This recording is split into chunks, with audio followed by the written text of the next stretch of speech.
विवेक मेरे साथ जुड़े हुए लखनऊ से उनका रुख कर लेते हैं। विवेक, पूरी जानकारी हमें दी मोइन ने कि किस तरीके से बसपा की तरफ से ये साफ तौर पर कहा गया कि अतीक के परिवार के किसी भी लोगों को टिकट यहाँ पर नहीं दिया जाएगा। हालांकि वो कोशिश भी कर रहे हैं कि वहां पे बातचीत हो जाए किसी परिवार के लोगों से।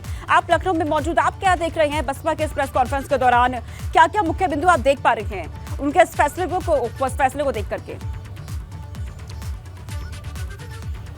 देखिए, सबसे महत्वपूर्ण बात मायावती ने कही है, क्योंकि इसको लेकर पिछले कई दिनों से घमासान मचा हुआ था राजनीति में कि अपराधियों को और या उनके परिवार के सदस्यों को चुनाव में राजनीति में एंट्री दी जा रही है। और खासकर अतीक, जिसने इतनी बड़ी साजिश को अंजाम दिया, उमेश पाल हत्याकांड को अंजाम दिया, और उसमें उसका बेटा भी शामिल है, उसके परिवार के लोग भी शामिल हैं, उसकी पत्नी शाइस्ता को भी आरोपी बनाया गया, 50,000 का इनाम भी है। शाइस्ता का नाम पहले आया, उसको बसपा ज्वाइन कराई गई। उसके बाद जब उमेश पाल हत्याकांड हुआ तब शाइस्ता का टिकट काटा गया, लेकिन अभी शाइस्ता को पार्टी से निकाला नहीं गया है। शाइस्ता परवीन अभी भी बहुजन समाज पार्टी की सदस्य हैं, लेकिन मायावती ने आज इशारा कर दिया है कि जब तक गिरफ्तारी नहीं होगी, पुलिस की कार्रवाई गिरफ्तारी तक पहुंच जाएगी, उसके बाद वो फैसला करेंगी कि अब शाइस्ता का करना क्या है।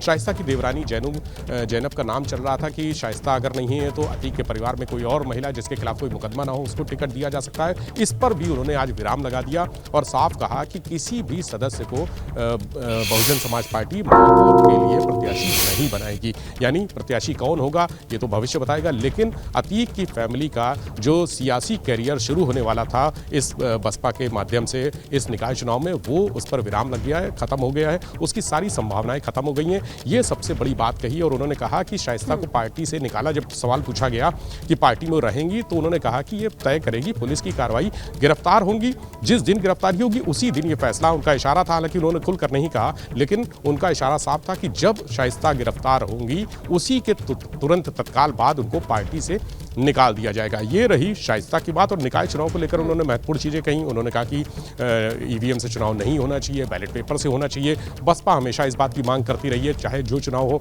हमेशा से बैलेट पेपर के समर्थन में रही है। दूसरी बात, आरक्षण व्यवस्था पर भी सवाल उठाए हैं बसपा ने। कहा कि आरक्षण व्यवस्था जो की गई है ओबीसी, SC, ST, उसको लेकर वो संतुष्ट नहीं है। जो बहुजन समाज पार्टी है वो संतुष्ट नहीं है, और ये भाजपा ने अपने फायदे के लिए किया है, मनमाने तरीके से आरक्षण जारी किया है। इसको लेकर उन्होंने असहमति जताई है, असंतोष जताया है। ये खास बातें आज 13 मिनट मेयर के टिकट को लेकर के यहाँ पर अशरफ की पत्नी का नाम सामने आया था। हालांकि बसपा की तरफ से कह दिया गया कि अतीक के परिवार को टिकट नहीं दिया जाएगा, तो क्या किसी और का नाम का इशारा उन्होंने किया है क्या? ठीक है विवेक, मैं आपके पास लौटती हूँ। विवेक माफ कीजिएगा, आपके पास लौटती हूँ।